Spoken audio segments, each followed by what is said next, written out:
एक समय की बात है। महात्मा बुद्ध के सबसे प्रिय और करीबी शिष्य आनंद एक बार कहीं जा रहे थे। तभी रास्ते में उन्होंने देखा कि एक व्यक्ति उम्र एक चट्टान के ऊपर बैठकर रो रहा था। यह देखकर आनंद वहीं रुक गए और उस व्यक्ति के पास जाकर उसके दुखी होने का कारण पूछा। वह व्यक्ति अपने आंसू पोंछते हुए बोला, मैं पास के ही गांव का रहने वाला एक बदनसीब व्यापारी हूं। मैं जो भी काम करता हूं वह बिगड़ जाता है। व्यापार के चक्कर में मैंने अपनी मां और पत्नी के गहने गंवा दिए, अपने परिवार को खो दिया और यहां तक कि अब तो मेरा घर और खेत भी गिर भी है। मेरी किस्मत ही खराब है। उस व्यक्ति की बात सुनकर आनंद बोले, तुमसे किसने कहा कि तुम्हारी किस्मत खराब है? जरा मैं भी तो जानूं कि तुम्हारी किस्मत में क्या खराबी है। व्यक्ति बोला, पहले मैं खेती करता था, लेकिन हर साल उसमें घाटा होता था।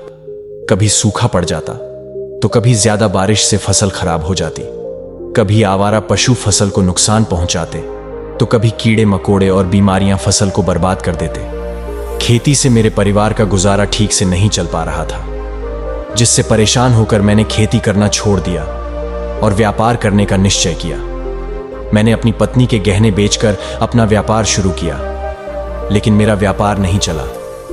शुरू में तो मेरे परिवार वालों ने मेरी आर्थिक मदद की, मेरा साथ दिया, लेकिन जैसे जैसे मुझे नुकसान होने लगा, मेरे परिवार वालों ने भी मेरा साथ छोड़ दिया और मुझसे दूर हो गए।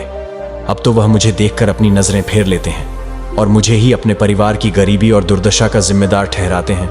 अब तो मुझे अपना जीवन ही बोझ लगने लगा है। अक्सर मेरे मन में ख्याल आते हैं कि अपना जीवन ही खत्म कर लूं, और मैं आज यहां आत्महत्या करने ही आया था, लेकिन हिम्मत नहीं जुटा पाया। इसीलिए इस पत्थर पर बैठकर रो रहा हूं। दूसरी तरफ मेरा एक मित्र है। हम दोनों ने एक ही साथ व्यापार शुरू किया था, लेकिन वह आगे बढ़ गया और मैं पीछे रह गया। मेरी इस असफलता की वजह से वह हर समय मुझे नीचा दिखाने का प्रयत्न करता रहता है और वे अक्सर मेरे घर आकर अपनी सफलता की बातें करता है।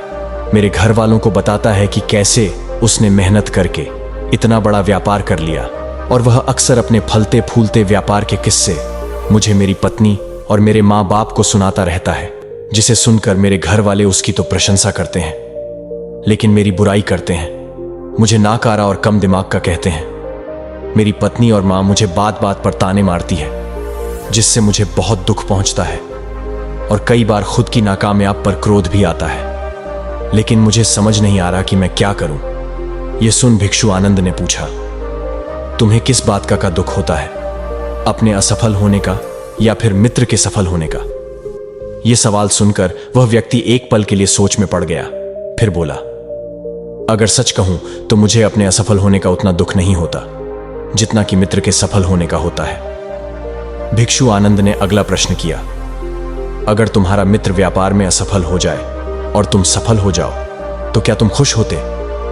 व्यक्ति ने कहा, हां, मुझे बहुत खुशी होगी।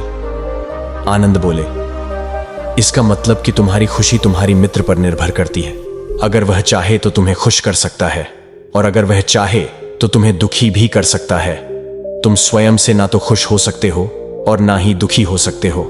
भिक्षु की बातें सुनकर व्यक्ति थोड़ी देर के लिए सोच में पड़ गया और फिर बोला, आपकी बातें सुनकर मुझे कुछ आशा बन रही है। तभी भिक्षु आनंद ने कहा, जब हम किसी से आशा बांध लेते हैं तो उस पर निर्भर हो जाते हैं, फिर हमारी खुशी और दुख भी उसी पर निर्भर हो जाती है। इसीलिए सबसे बेहतर है कि तुम स्वयं से आशा बांध लो। जब तुम ऐसा करोगे और साथ ही पूरी मेहनत और ईमानदारी से काम करोगे तो तुम्हें सफलता अवश्य प्राप्त होगी। तुम्हें लगता है कि तुम्हारा मित्र तुम्हें नीचा दिखाने आता है, दुखी करने आता है, पर अगर ईमानदारी से विचार करो तो वह बातें तो सच्ची ही कहता है। वह अपने संघर्ष और अनुभव की बातें बताता है। तुम उन बातों से बहुत कुछ सीख सकते हो। तुम्हें तो इसके लिए उसका धन्यवाद करना चाहिए कि तुम्हें घर बैठे इतने सारे अनुभव मिल रहे हैं। तुम अनुभवों का लाभ उठाओ, नई शुरुआत करो, ईमानदारी से कर्म करते जाओ, हार मत मानो। एक दिन तुम्हें सफलता जरूर मिलेगी। आज तुम जिसे अपना बुरा वक्त या बुरी किस्मत कह रहे हो, एक दिन यह बदल जाएगी और इसी के साथ तुम्हारी सोच और विचार भी बदल जाएंगे। और देखना, जब तुम्हारा अच्छा समय शुरू हो जाएगा तब तुम्हारा मित्र भी तुम्हें अपनी सफलताओं की कहानियां नहीं सुनाएगा, तुम्हें अपनी असफलताओं और परेशानियों की बातें सुनाई देगा, ताकि तुम उसकी बातें सुनकर भ्रमित हो जाओ, तुम्हारा आत्मविश्वास डगमगा जाए और तुम गलत निर्णय ले सको। लेकिन उस समय भी तुम्हें अपने ही बुद्धि का प्रयोग करना होगा, स्वयं पर विश्वास रखना होगा।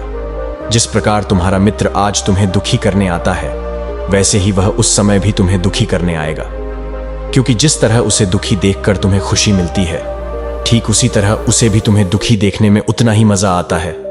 व्यक्ति ने कहा, आपने सही कहा मुनिवर, लेकिन मेरा सबसे बड़ा दुख यह है कि मेरे परिवार के लोग भी इसमें शामिल हैं। वास्तव में मैं तो अपने परिवार के लिए अच्छा करना चाहता था, उन्हें खुश रखना चाहता था, लेकिन वह भी मेरी बातों और भावनाओं को नहीं समझ रहे हैं, मुझे ही गलत कहते हैं, और पिछले कुछ समय से तो वह मेरे साथ भी नहीं है। भिक्षु आनंद ने उस व्यक्ति को समझाते हुए कहा, हम हमेशा चाहते हैं कि हम जो कुछ भी करें, लोग उसके लिए हमारी प्रशंसा करें, लेकिन आमतौर पर ऐसा नहीं होता। लोग हमारे पास आकर तारीफ नहीं करते, जिससे हम दुखी हो जाते हैं। हमें लगने लगता है कि हमारे मित्र, रिश्तेदार, घर वाले सब स्वार्थी हैं। लेकिन अगर तुम किसी को अपना परिवार मानते हो और उसके लिए कुछ करना चाहते हो, तो फिर तुम ऐसा क्यों सोचते हो कि तुम दूसरों के लिए कुछ कर रहे हो? वास्तव में तुम अपनी खुशी के लिए कुछ कर रहे हो, क्योंकि उन्हें खुश देखकर तुम खुशी होते हो। अगर ऐसा करते समय तो मानकर चलते हो कि तुम दूसरों के लिए कुछ कर रहे हो, तो तुम दुखी ही रहोगे। लेकिन अगर तुम्हें लगता है कि तुम स्वयं के लिए कर रहे हो, तो तुम खुश रहोगे, क्योंकि जब हम स्वयं के लिए कुछ करते हैं या करना चाहते हैं, तो हमें इसके लिए सांत्वना की जरूरत नहीं पड़ती। भिक्षु आनंद की यह बातें सुनकर उस व्यक्ति के चेहरे के भाव पूरी तरह से बदल गए। उसने कहा, आप सही कह रहे हैं। मैं समझ गया कि अब तक मेरी किस्मत इसीलिए खराब थी क्योंकि वह दूसरों के हाथों में थी, लेकिन अब से मैं अपनी किस्मत को अपने हाथों में रखूंगा। फिर से प्रयत्न करूंगा, पूरी लगन और ईमानदारी से काम करूंगा, और जब तक सफलता नहीं मिल जाती है, चैन से नहीं बैठूंगा। उस व्यक्ति की बात सुनकर आनंद मुस्कुराए और उसे एक छोटी सी डिबिया देते हुए कहा, इस डिबिया को हमेशा अपने साथ रखना। इसमें एक ऐसा मंत्र है जो तुम्हें बड़े से बड़े दुख से भी बाहर निकाल लेगा।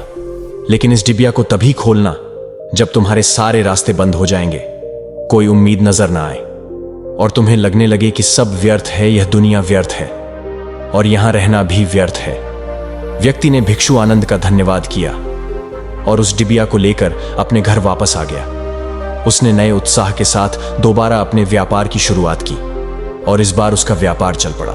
वह अपनी मेहनत और लगन के बल पर बस कुछ ही सालों में वह एक बड़ा व्यापारी बन गया।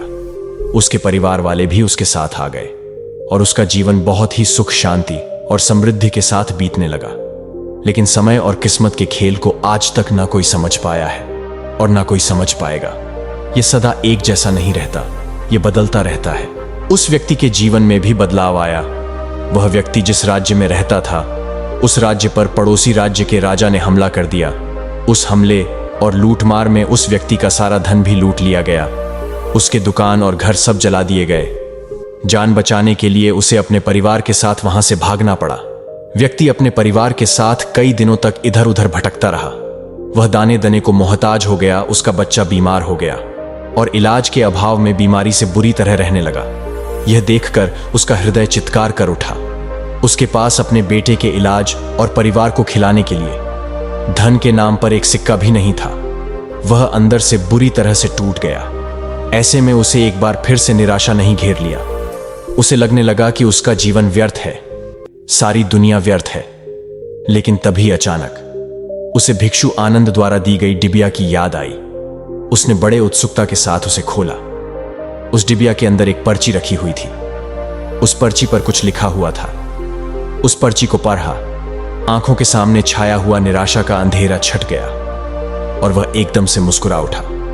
उस पर्ची पर लिखा था, यह वक्त भी गुजर जाएगा। दोस्तों, यह कहानी हमें सिखाती है कि समय के खेल को समझना संभव नहीं है। यह हमेशा बदलता रहता है।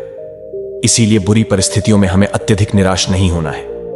आत्मविश्वास बनाए रखना है, क्योंकि समय बदलता जरूर है। आज बुरा है तो कल अच्छा भी जरूर आएगा। बाकी अगर यह कहानी आपको अच्छी लगी हो तो इस वीडियो को लाइक करें और ऐसी और कहानी सुनने के लिए हमारे चैनल को सब्सक्राइब जरूर करें।